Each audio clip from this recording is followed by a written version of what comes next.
एक ऐसा क्रिकेटर जिसे बचपन से 16 साल की उम्र तक नेक्स्ट सचिन तेंदुलकर कहा जाता था। एक ऐसा क्रिकेटर जिसने बचपन में ही सचिन का रिकॉर्ड तोड़ दिया था। एक ऐसा क्रिकेटर जिसने अपनी रणजी ट्रॉफी मैच में, दिलीप ट्रॉफी मैच में और इंटरनेशनल मैच में शतक से शुरुआत की थी। ऐसा खिलाड़ी जिसे खेलते हुए देखने पर उसमें सचिन की क्लास और सहवाग का बेबाक अंदाज दिखता था। पर ऐसा क्या हुआ कि जिसका जलवा हर प्लेटफॉर्म पर दिखता था, उसे पहले नेशनल टीम से ड्रॉप किया गया और फिर मुंबई की रणजी टीम से भी ड्रॉप होना पड़ गया, और जिसे हर न्यूज़ चैनल और स्पोर्ट्स एनालिस्ट खत्म होता सितारा बता रहे हैं। जी हाँ, आज हम बात करेंगे पृथ्वी शॉ की। नमस्कार दोस्तों, मेरा नाम है अंकित और आपका स्वागत है स्टडी विद अंकित में। जैसे कि हमेशा कहा जाता है कि पूत के पांव पालने में ही दिख जाते हैं, ये कहावत पृथ्वी शॉ को बिल्कुल सूट भी करती है। पृथ्वी अपने बचपन से ही बहुत कम समय में अपनी बेहतरीन और यूनिक स्टाइल के कारण अपना नाम मुंबई के क्रिकेट सर्किट में बना लेते हैं। वो हर शॉट को उसी तरह खेलते हैं जैसे कि उसे खेला जाना चाहिए था। वे मैदान के हर कोने में रन बनाते हैं और उनकी टेक्निक ऐसी थी जैसे मानो क्रिकेट बुक में लिखा हुआ है, वैसे ही इम्प्लीमेंट किया गया हो। बचपन से उन्हें क्रिकेट का चाइल्ड प्रोडिजी मान लिया गया था। उन्होंने मात्र 14 साल की उम्र में ही मुंबई की फेमस हैरी शील्ड टूर्नामेंट के एक मैच में असाधारण पारी खेलते हुए 546 रन बना दिए थे। ये उस समय हाईएस्ट स्कोर था किसी भी कॉम्पिटिटिव क्रिकेट का जिसमें किसी इंडिविजुअल ने इतने रन बनाए थे। पृथ्वी का बचपन बहुत ही कठिन था।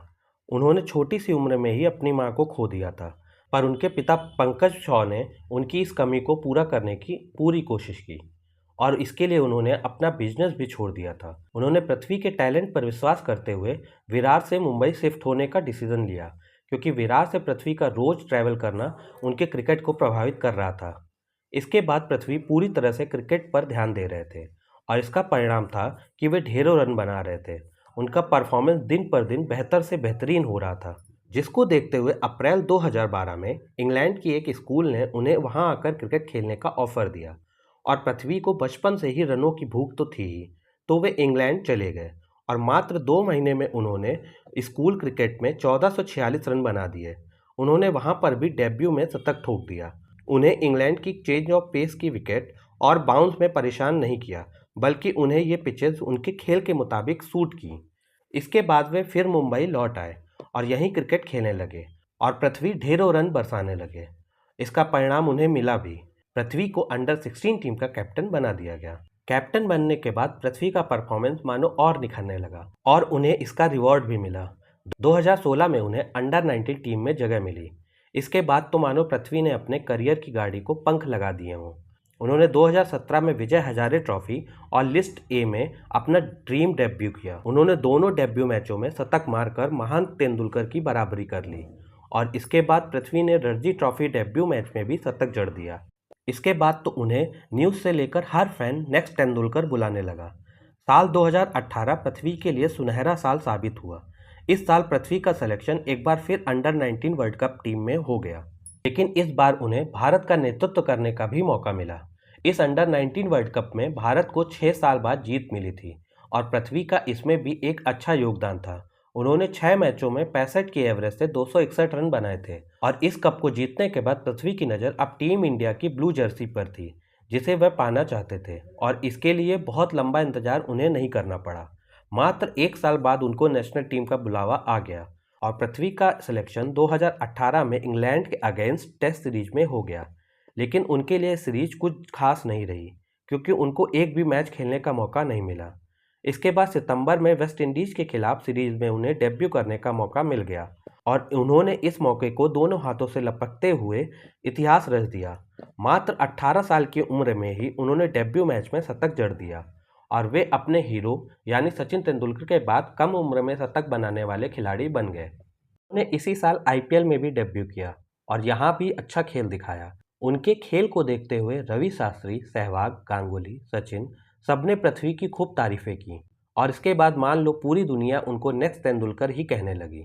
लेकिन कुछ समय में ही जैसे पृथ्वी ने सफलता की सीढ़ियां चढ़ी थीं, ठीक असफलता की सीढ़ियां भी उनका इंतजार कर रही थीं। उनका करियर जो अभी तक एक रफ्तार वाली गाड़ी की तरह जा रहा था, उसमें अब मानो स्पीड ब्रेकर लगने लगे हों।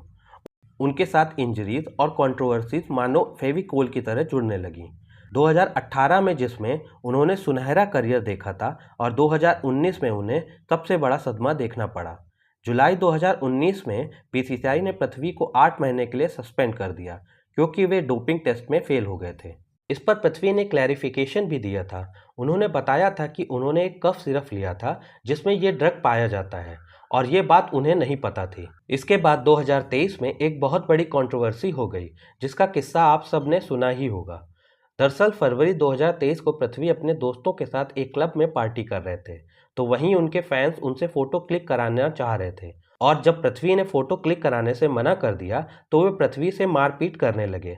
बाद में इसका वीडियो हर जगह सर्कुलेट होने लगा और ये वीडियो वायरल बन गया, जिस पर पृथ्वी ने बाद में अपना खुद क्लैरिफिकेशन दी थी। पर यह कंट्रोवर्सी उतनी बड़ी नहीं थी उनके डाउनफॉल के लिए, बल्कि सबसे बड़ी प्रॉब्लम थी उनकी इंजरीज और पृथ्वी का मानो चोली दामन का साथ हो गया हो। सबसे पहले पृथ्वी को एंकल इंजरी हुई और इसके बाद हिप इंजरी और उसके बाद में शोल्डर इंजरी भी हो गई और इसका सीधा असर उनके परफॉर्मेंस में दिखने लगा। अब उनकी परफॉर्मेंस इनकंसिस्टेंट होने लगी। उनका सिलेक्शन 2020 में ऑस्ट्रेलिया की सीरीज़ में भी हुआ और वहाँ भी वो 0 पे आउट हो गए। इसके बाद वो सीरीज उनके लिए पूरी तरह फ्लॉप हो गई।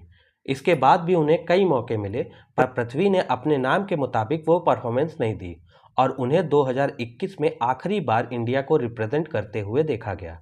धीरे धीरे उनको पूरी तरह से टीम इंडिया से बाहर का रास्ता दिखा दिया गया और उन्हें उन्हीं के एज के प्लेयर ने रिप्लेस कर दिया। इसके बाद से ही पृथ्वी की फिटनेस उनके लिए सबसे बड़ा कंसर्न बन गई, पर शायद उन्होंने इस पर बिल्कुल भी ध्यान नहीं दिया और अब वो काफ़ी ज़्यादा अनफिट भी नजर आने लगे।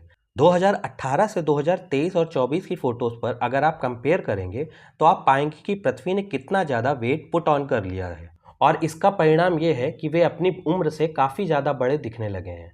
शायद इसी का परिणाम ये है कि नेशनल टीम के बाद उन्हें रणजी टीम से भी अपने फिटनेस के कारण ड्रॉप होना पड़ गया है। पृथ्वी भले ही रणजी और काउंटी क्रिकेट में इस फिटनेस पर रन बना रहे हैं, पर बीसीसीआई ने साफ किया है कि वे बिना अपना फिटनेस टेस्ट के किसी भी प्लेयर को मौका देंगे, जो कि सही नियम भी है क्योंकि इससे सबके लिए समान मौका भी होता है। पर पृथ्वी की अगर टीम इंडिया में फिर से वापसी की बात की जाए तो इस पर वर्तमान कोच गौतम गंभीर ने भी स्टेटमेंट दिया था। टीम इंडिया के कोच गौतम गंभीर ने कहा था कि बीसीसीआई 100 के टैलेंट का फ़ायदा सही से नहीं उठा पाई और इस पर जय शाह ने भी वापसी के कुछ हिंट दिए थे। पर जैसा कि हमें पता है कि क्रिकेट में डेब्यू करना अलग होता है और स्ट्रॉन्ग कमबैक करना अलग बात ही है। अगर पृथ्वी शॉ अपने कमबैक को लेकर चैलेंज जैसा मान लेते हैं और अपनी फिटनेस पर काम करते हैं तो उनकी वापसी की पूरी उम्मीद है, क्योंकि उनके बैटिंग पर तो किसी को शक नहीं है, क्योंकि ऐसे ही किसी को थोड़ी ही नेक्स्ट तेंदुलकर कहा गया था। धन्यवाद। हेलो दोस्तों, आज की वीडियो आपको कैसी लगी हमें कमेंट बॉक्स में ज़रूर बताइएगा। वीडियो पसंद आई हो तो लाइक कर दीजिएगा और मेरे चैनल को सब्सक्राइब कर लीजिएगा। मैं आपके लिए ऐसे ही कंटेंट लाता रहूँगा।